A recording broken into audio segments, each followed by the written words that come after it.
Shalom saudara, kita kembali ke Abam. Ini masuk episode 482. Pertanyaan pertama ya, Shalom, terima kasih Om Eras. Saya mau bertanya, karena di masa muda seperti saat ini, banyak anak muda yang tersesat oleh perubahan dunia yang semakin kacau.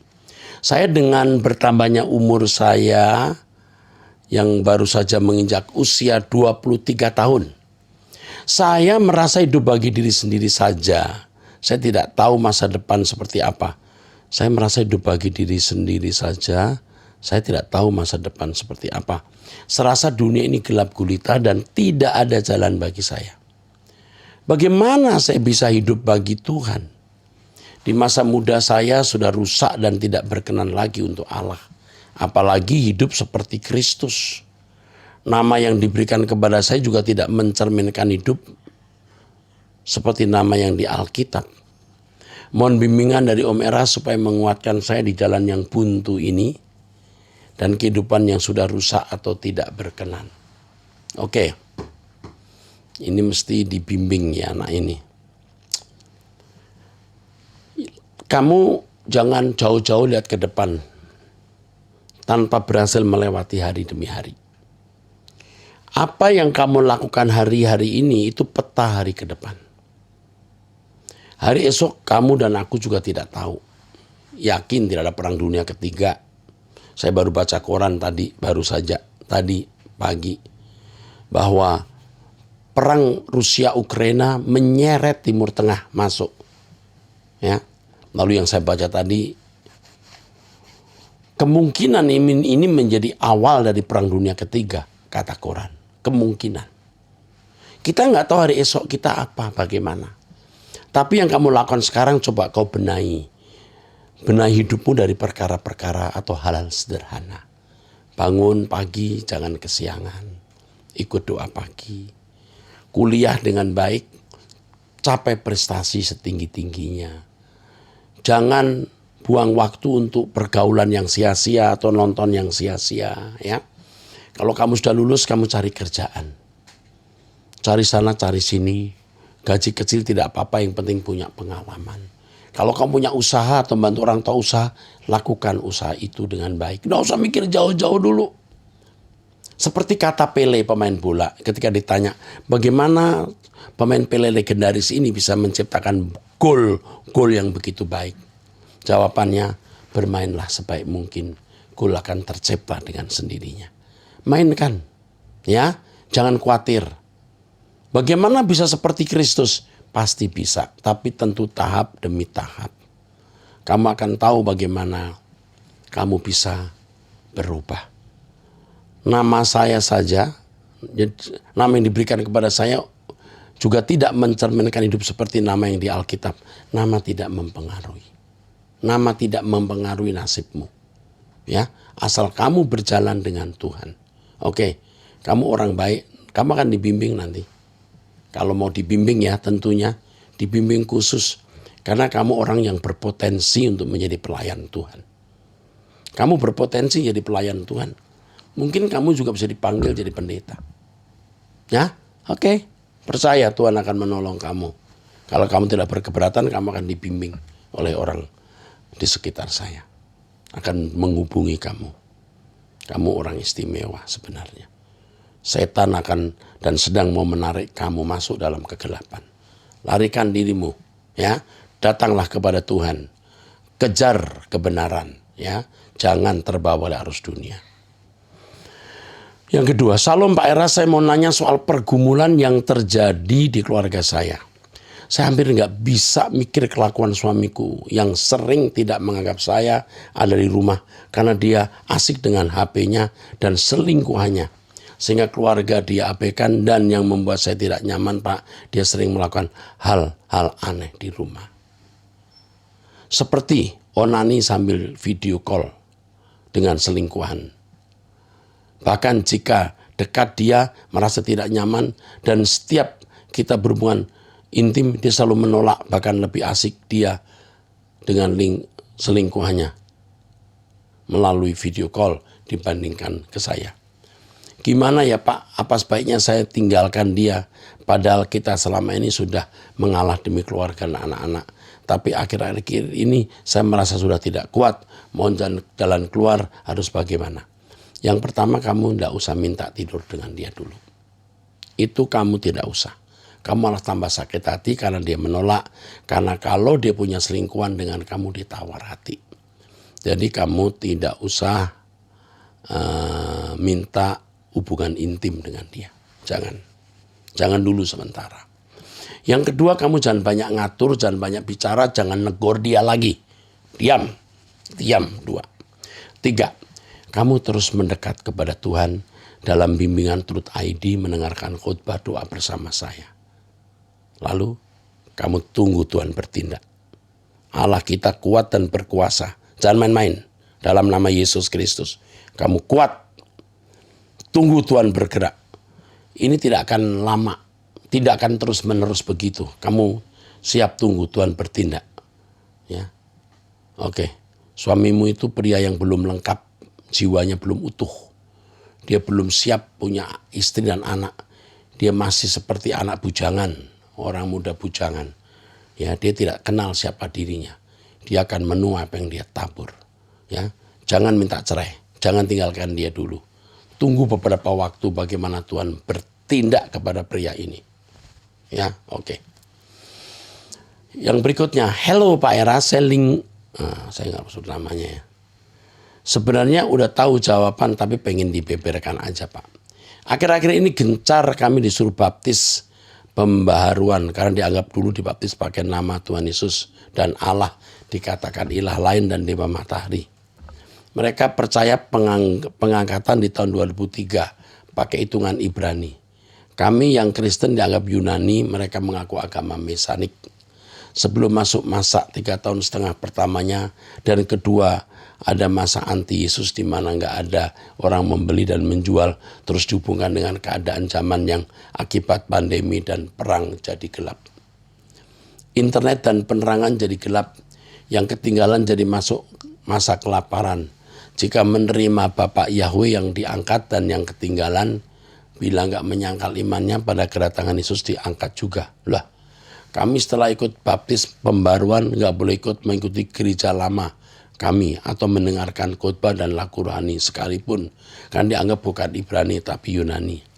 Yang nggak masuk masa pengangkatan. Mereka mengklaim Yesus datangnya 2030 pakai hitungan Ibrani. Pemberkatan nikah kami juga dulu nggak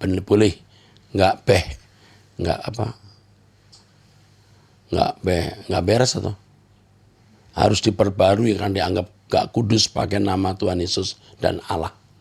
Tapi pasangan dua-duanya harus pengikut percaya Bapak Yahweh, nggak boleh gaduh-gaduh. Bila dua-duanya nggak sepaham, nggak bisa pemberkatan nikah pembaruan. Kami juga nggak boleh ikut Natalan di gereja atau merayakannya. Mereka menganggap hari keharuan Yesus itu jatuh di bulan Oktober minggu ini. Hari kelahiran kali ya. Hari raya Sukot orang Yahudi, mereka berpegang pada hukum Taurat tapi nggak memandang zaman Romawi di zaman Tuhan Yesus.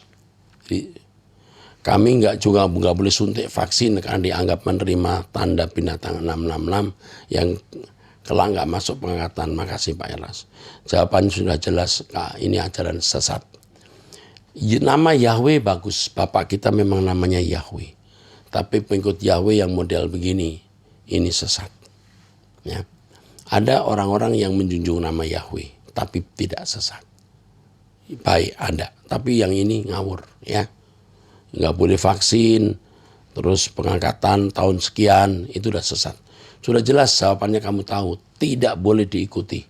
Dijauhi ajaran seperti ini. Ya. Kasihan sih mereka, tidak bermaksud menyesatkan. Tapi karena mereka telah sesat, mereka ikut menyesatkan orang lain. Ini ajaran yang tidak alkitabiah. Ini ajaran yang tidak alkitabiah. Ini tidak benar. Mungkin kata sesat saya cabut ya, saya ganti lagi. Ajaran yang tidak benar, tidak tepat ya. Kalau sesat bidat itu kasar ya. Tapi saya tarik aja maaf, saya ganti dengan kata tidak benar atau kurang tepat. Saya kira kalimat ini lebih baik. Oke. Terima kasih, kamu juga sudah tahu, jauhi ajaran itu. Jangan sentuh, jangan dekat. Berikutnya dari wanita usia 49 tahun dari ujung timur Pulau Jawa.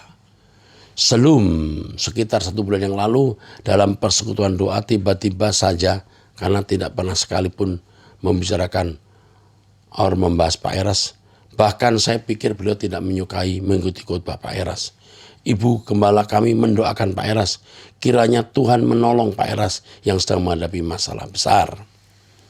Setelah acara doa selesai, kita memang nggak membahasnya karena di antar kami hanya 2 orang yang mengikuti khotbah Bapak, saya dan teman saya. Baru esok harinya teman saya ngomong ke saya, kenapa kemarin Bu Gembala berdoa itu? Saya pribadi juga nggak tahu. Lalu anaknya Bu Gembala datang, kita ngobrol. Dan tanpa kita tanya, mereka cerita tentang Pak Eras yang kalau sebenarnya dulu itu Bapak dikeluarkan dari sinode lama bukan karena ajaran Bapak sesat. Bukan karena ajaran Bapak dianggap sesat, itu cuma pengalian isu. Tapi karena Bapak jatuh ke dalam dosa perzinahan sampai punya anak, bukan hanya dengan 1 perempuan, tapi lebih. Wow, ini tidak benar. Saya keluar dari gereja Bethel Indonesia itu tidak dipecat. Saya keluar baik-baik. Kebetulan waktu itu ada pertemuan para pemimpin wilayah yang namanya BPD. Saya didoakan bareng-bareng. Fotonya ada di YouTube, Anda bisa lihat. Saya dilepaskan dengan doa. Saya membangun jemaat baru. Ya, karena saya keluar baik-baik, didoakan oleh mungkin 27 dari perwakilan provinsi se-Indonesia. Ada ketua sinode, ada bendahara, ada pimpinan sinode. Di YouTube juga pernah ada. Tapi herannya selalu ada orang menganggap saya dipecat. Saya tidak dipecat. Sama sekali tidak. Lalu pengalian isu saya punya anak. Saya kalau boleh sumpah, saya sumpah. Saya tidak punya anak selain anak saya Stephen dan Stefani. Memang baru-baru ini saudaraku, ada orang menunjukkan gambar anak. Lalu foto saya, foto yang ada di cover lagu. Nih, mukanya mirip ya. Ini anaknya Pak Eras. Lalu ada isu lagi, Pak Eras punya simpenan banyak perempuan. Mengirimkan uang untuk simpenan perempuan itu. Memang kami itu mengirimkan uang untuk janda-janda. Jadi semua pendeta yang pernah melayani atau bahkan pendeta yang saya kenal dulu, itu selalu mendapat tunjangan dari kami sampai hari ini. Jadi bendahara kami memang mengirimkan uang untuk perempuan-perempuan yang membutuhkan bantuan janda-janda. Ya saudara, saya sedih sekali isu ini sebenarnya sudah setahun lebih. Ya, saya juga heran kenapa tidak ada orang yang tanya saya soal isu ini. Sekarang baru ada. Dan saya akan menjawab bahwa saya tidak punya simpenan perempuan, saya tidak punya anak haram. Ya. Dulu pernah ada isu saya punya anak, pernah memang. Gara-gara saya menyekolahkan anak seorang janda. Saya masih di Petamburan, kepala asrama. Jadi ibu itu punya anak 4 atau 3 ya, tapi anaknya 2. Dia saya sponsori ya, saya sponsori. Rapotnya dibawa ke Petamburan. Saya waktu itu masih di lantai dasar, saya ingat saya. Pak, ini Pak, anak-anak saya Pak, Bapak tanda tangan. Saya tanda tangan nih rapotnya. Jadi kesannya saya bapaknya. Suatu hari ibu guru bilang sama Stephen anak saya sekarang, "Pan, itu adikmu belum dibayari uang sekolah." Karena memang saya terlambat bayarnya atau saya lupa. Itu belum dibayarkan uangnya. Belum bayar uang sekolah. Anak saya waktu kecil masih SD itu Stephen. Dia datang ke mamanya, "Mam, emangnya papa punya anak lagi adik saya?" Wah. Itu pernah dulu waktu masih tahun berapa ya, mungkin masih 20-25 tahun yang lalu. Pernah ada isu itu, tapi itu bukan anak saya. Saya tidak punya anak. Selain Stephen Erastus dan Stefani Erastus. Pak Eras nggak boleh sumpah. Oh, saya nggak sumpah. Saya memanggil nama Tuhan sebagai saksi. Karena hal ini sebenarnya juga sudah didengar banyak orang, saudaraku. Dan herannya ada orang yang membuat surat berlembar-lembar lalu dikirimkan ke beberapa tempat, ke tokoh-tokoh dan pimpinan GSKI, ya, dan mereka melaporkan ke saya tidak membalas, tidak memperkarakan di polisi. Kenapa? Tambah keruh, tampar pipi kanan beri pipi kiri, dan firman Tuhan mengatakan jangan membawa persoalanmu kepada hakim dunia, ya. Jadi sebenarnya Bapak sinode yang lama bukan karena ajaran Bapak dianggap sesat. Itu cuma pengalian isu. Tapi karena Bapak jatuh ke dalam dosa perzinahan sampai punya anak, bukan hanya dengan satu perempuan tapi lebih. Ini jahat, ya. Saya ditemani beberapa staf di sini yang kebetulan juga tahu bahwa saya keluar GBI tidak dipecat. Ada foto-fotonya, bahkan ada videonya, saya ditumpangin tangan, didoakan oleh Pak Japalin Marbun. Ada Pak Paul waktu itu, saya masih ingat. Ada Pak Kondrat Supit, ya. Ada Pak Yapto, ya. Nama-nama ini saya sebut, Anda boleh tanyakan, ya. Ada Pak Yapto, ada Pak Yuri Tasik, kalau tidak salah, ya. Saya lupa, ya. Lalu ada Pak Andreas Hani dari Sumba. Ini pendeta-pendeta tua, ya. Pendeta-pendeta senior maksudnya. Mendoakan saya, ya. Lalu ada Pak Paul, ya. Pak Paul ini dari Betani, ya, dari gerejanya Pak Niko, mungkin termasuk orang pentingnya. Beliau Pak Paul juga ikut tumpang tangan ke saya karena beliau waktu menjadi ketua PPD, saya anggota MPL-nya, majelis, ya, pekerja lengkap. Jadi tidak dipecat, saya tidak dipecat, saya membuka jemaat, saya dilepaskan baik-baik. Jadi ini semua tidak benar, ya. Mohon tanggapannya ya Pak, karena sangat mengganggu pikiran kami, tapi kami tetap bersyukur masih bisa mendengarkan pengajaran Bapak melalui YouTube, dan selalu ada berkat baru yang kami terima. Ya, kalau saya hidup dalam dosa, sanggup nggak ya doa tiap pagi jam 5? Pura-pura doa gitu. Pura-pura puasa 40 hari, pura-pura puasa 30 hari. Kira-kira bisa nggak ya? Udah Anda pikir baik-baik, ya. Tapi kita mau mengampuni orang yang melakukan hal ini, ya. Sebenarnya hati saya ada kemarahan, ya. Tapi harus teduh, ya udah. Karena dengan kejadian itu kita ke depan pasti tidak melakukan kesalahan, ya. Karena kita tidak salah saja disalahkan, apalagi kalau kita salah, kita akan pasti lebih dipermalukan, ya. Kita tidak salah saja disalahkan. Tidak punya anak haram, dituduh punya anak haram. Maka kita tidak mungkin punya anak haram. Itu positifnya, ya. Oke, saya kira cukup itu, ya. Saya tidak tahu kenapa ibu gembalamu percayakan hal ini, ya. Kalau dia seorang yang betul-betul dipimpin Roh Kudus akan bicara kepadanya. Itu nggak benar, ya, gitu. Kalau kita mendengar cerita orang aja Roh Kudus sudah bicara, ini cerita benar nih, gitu. Ini tepat. Atau Roh Kudus bicara begini, itu nggak benar itu, ya. Oke, saya kira cukup itu. Salam Pak Eras, saya usia 36 tahun, ini pria, ya. Sudah menikah 2 anak. Saat selalu ikut doa pagi online maupun onsite. Yang ingin ditanyakan adalah bagaimana untuk tahu pasti panggilan tugas saya di bumi yang harus saya tunaikan. Selesaikan sebelum saya pulang. Saya saat berdoa seperti dapat beberapa hal yang harus saya kerjakan. Namun sepertinya setiap kali mendapatkan hal yang berbeda. Ada hal yang seperti saya mengerjakannya. Saya bisa mengerjakannya. Ada hal sepertinya hal yang baru, area baru. Namun kadang tidak yakin apakah benar ini yang Tuhan ingin saya kerjakan atau hanya ego saja. Ada maksud tersembunyi, niat memanipulasi Tuhan. Saya menikah dengan 2 anak, dengan punya anak. Saat ini selalu ikut doa pagi, ya. Yang ingin saya tanyakan bagaimana untuk pasti panggilan tugas di bumi yang harus saya tunaikan. Begini bro, you serius terus doa tiap hari terus. Nanti Tuhan akan memberi saudara pengertian. Tuhan akan mengarahkan Anda. Dan Tuhan pasti memandang Anda sekarang harus membenahi diri. Sebelum menjadi wakil Tuhan, duta besar, melakukan pekerjaan Tuhan, duta besar Tuhan, Tuhan mau harus membenahi diri. Membenahi diri dulu. Ada hal-hal yang harus saudara benahi. Nah, di situ saudara akan nanti pasti setelah Anda benahi beberapa hal yang saudara miliki, baru saudara bisa mengerti apa yang Tuhan rencanakan untuk Anda lakukan. Nanti saudara akan bisa mengerti apa yang Tuhan kehendaki untuk dilakukan, apa yang Tuhan tidak kehendaki.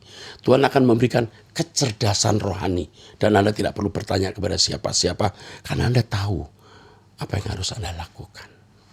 Top, kerjakan terus. Ini dari seorang ibu di daerah Talaut. Wih, jauh ya. Jauh. Saya pernah ke Talaut ya, jauh. Salam Pak Pendeta. Saya sering dengar khotbah Bapak, mau tanya Pak, kalau Ibu Gembala pernah menyatakan sangat mencintai suami saya, bahkan suka menangisi berhari-hari, sesuai dengan SMS-nya ke suami saya, apa kami perlu keluar dari pelayanan itu, atau kami tak bertahan dan lewat proses itu? Maksud Ibu Gembala jatuh cinta ke suami Anda gitu. Kok bisa ya? Dan selalu dikatakan dalam khotbah kalau Tuhan izinkan itu tidak akan terjadi. Mohon pencerahan dengan alasan ini, Pak Pendeta. Ya sampai bertanya-tanya apa Adam dan Hawa juga diizinkan sehingga berdosa. Maksudnya kalau Tuhan tidak izinkan, katanya tidak akan terjadi. Gimana Pak? Oke. Dan selalu dikatakan dalam khotbah kalau Tuhan izinkan itu tidak akan terjadi. Lah. Mohon pencerahan dengan alasan ini Pak Pendeta. Ini sebenarnya pembenaran. Kalau Tuhan gak izinkan aku tidak akan jatuh cinta. Ini persoalan. Ada wanita-wanita yang menikah dengan pria karena jatuh cinta. Dan beralasan. Kalau Tuhan tidak izinkan saya gak ketemu. Nah saya bisa ketemu di kantor. Kumpul-kumpul. Tuhan gerakkan saya mencintai dia. Enggak. Tuhan tidak menggerakkan kau mencintai orang yang bukan rencana Allah. Ya. Dan Tuhan tidak mengatur orang seperti robot diatur remote control. Kita yang bebas mengarahkan hati kita. Jadi jangan membuat pembenaran seperti ini. Ya, sampai kemudian Hawa dan Adam dan Hawa jatuh dalam dosa diizinkan Tuhan. Jangan begitu, itu salah ya. Itu salah. Jadi sering ada pembenaran-pembenaran seperti ini. Kalau Tuhan tidak izinkan saya menikah dengan dia, saya nggak ketemu dia Pak. Tuhan izinkan bertemu tapi kamu tetap harus memilih. Itu Tuhan tidak mengatur Anda. Anda yang punya hak bebas mau mengarahkan hati Anda kemana. Banyak kan pertanyaan begini nih. Pak, anak saya telah didukunin jadi jatuh cinta Pak. Enggak. Memang ada yang didukunin sampai jatuh cinta bisa, tapi kalau anak-anak tidak mungkin bisa didukunin. Ya. Orang yang jatuh cinta itu bisa jadi aneh, memang jadi berubah. Orang tua ada berapa kali ya tanya di Abam juga pernah, langsung banyak. Berubah anak saya Pak, dulu baik sekarang tidak baik. Cinta itu mengubah. Cinta itu membuat orang jadi berubah. Jatuh cinta 1 juta rasanya. Jadi berubah, saudaraku, jadi berubah. Nah, makanya jangan jatuh cinta ke orang yang salah. Memang mulanya biasa-biasa saja. Tapi kemudian luar biasa, ya. Jadi ibu gembalamu seperti ini yang kamu lakukan, sebaiknya kamu tinggalkan gereja itu. Jangan di situ. Jauhi. Ini ngeri sekali. Ibu gembala jatuh cinta kepada suami orang gitu ya. Itu mah ngeri kali. Udah jangan deh ya. Tinggalkan saja gereja itu. Oke, salam Pak Pendeta Erastus. Saya seorang ibu yang pernah menceritakan hidup saya sebagai penjahit di pedesaan yang suaminya menikah lagi dan memiliki anak berkebutuhan khusus. Seperti yang Bapak katakan bahwa saya Bapak minta untuk memberitahu perkembangan anak saya. Puji Tuhan, anak saya sudah bisa mengetahui huruf A sampai Z dan juga mengenal angka 1 sampai 20. sudah mulai membaca tapi baru 4 huruf. Seperti bola, nasi, susu. Oke. Saya mengucapkan terima kasih kepada Pak Pendeta. Dua dukungan doa yang Bapak dan tim doa pagi berikan untuk anak saya. Saya setiap pagi selalu mengikuti doa pagi di Truth ID. Saya yakin jika Tuhan berkehendak, tiada yang mustahil. Sekali lagi banyak terima kasih. Saya akan berdoa lagi untuk anak-anak seperti itu, agar Tuhan pulihkan. Dan itu bisa terjadi. Ibu termasuk anak yang akan dipulihkan. Ibu termasuk ibu yang anaknya akan dipulihkan. Dalam nama Tuhan Yesus Kristus. Oke. Pertanyaan seminar dari seminar ini ya. Shalom. Saya mau bertanya, tadi Bapak berkata bahwa harus ada manusia yang sama seperti Yesus saat ini. Saya katakan dari seminar karena ada kata tadi. Loh, tadi kapan kan orang bingung. Saya memberikan seminar lalu tadi Bapak berkata bahwa harus ada manusia yang sama seperti Yesus saat ini. Pertanyaan saya, apakah menurut Bapak saat ini sudah ada? Ya harus ada. Oke, saya jelaskan. Jika iya atau tidak, berikan alasan. Lalu bagaimana cara mengetahui atau mengukur apa kita sama seperti Yesus atau belum? Karena selama kita masih hidup di bumi sebagai manusia, kita masih sering jatuh dalam dosa, sedangkan Yesus benar-benar hidup dalam kesucian dan kekudusan. Begini, tidak mungkin kita persis seperti Yesus karena pencobaannya beda. Load, beban, pencobaan Yesus dan kita itu beda. Tentu tidak sama persis, ya. Tetapi ada kesamaan. Setiap masalah yang kita hadapi bisa kita selesaikan. Nah itu sama. Dan kita juga bisa menampilkan kehidupan yang tidak bercacat, tidak bercela, atau makin tidak bercacat, makin tidak bercela di mata masyarakat, di mata keluarga, di mata anak-anak, di mata keluarga besar. Ya kita tidak langsung sempurna, tapi makin hari makin tepat, makin sempurna. Hari ini orang tanya, apakah Yesus pernah ada? Jawaban kita ada, aku saksinya. Loh, emangnya kamu pernah hidup zaman itu? Enggak. Alkitab mencatat. Emang Alkitab benar? Benar. Apa buktinya? Hidup kita yang jadi saksi. Kalau Yesus hidup pada zaman sekarang, dia seperti saya. Bukan Yesus meneladani saya. Saya seperti dia, saya mewakili dia. Saya belajar mencontoh dia dan membuktikan bahwa dia pernah ada. Dia selamatkan hidupku. Kalau dia selamatkan hidupku, dia robah karakterku. Jadi jangan dibalik ya. Wah, Pak Eras bilang, Pak Eras lebih hebat dari Yesus. Yesus seperti meneladani Pak Eras. Enggak. Kalau Yesus hidup, kalau Yesus hidup pada zaman sekarang, dia seperti aku. Artinya aku mewakili dia. Bukan saya lebih hebat dari Yesus. Pakai. Aduh, capek dah. Orang lagu-lagu saya saja, teladan, Yesus teladanku. Lagu saya, karangan saya kan dari dulu. Yesus teladanku. Sampai hari ini. Aku mau menjadi seperti Yesus. Bukan, Yesus jadilah seperti aku. Ya enggak lah, kurang ajar lah itu. Lucu banget deh. Ada orang bilang gitu. Pak Eras katanya, kalau Yesus pada zaman sekarang dia seperti aku. Kayak saya lebih hebat dari Yesus. Lah, secara mandang you gimana? Ya enggak lah, lagu-lagu saya. Teladanku, Yesus teladanku. Nih, saya nyanyikan dulu deh biar mantap. Gitu. Bila selama ini aku belum menjadi seperti Yesus. Loh, aku aja belum menjadi seperti Yesus. Beriku kesempatan di sisa waktuku, kau ubahkan. Loh, kita itu kan belum seperti Yesus sempurna, tapi kita mau sempurna. Belum lagu-lagu saya yang lain, saudara, ya. Jadi kita menjadi saksi. Jadi kalau di gereja itu bukan hanya khotbah. Kalau Yesus hidup pada zaman sekarang, dia seperti saya, harus bisa ikuti teladanku. Bukan hebat. Paulus yang mengatakan, ikuti teladanku sama seperti aku ikut teladan Kristus. Nah, ini yang saudara-saudara harus tahu, ya.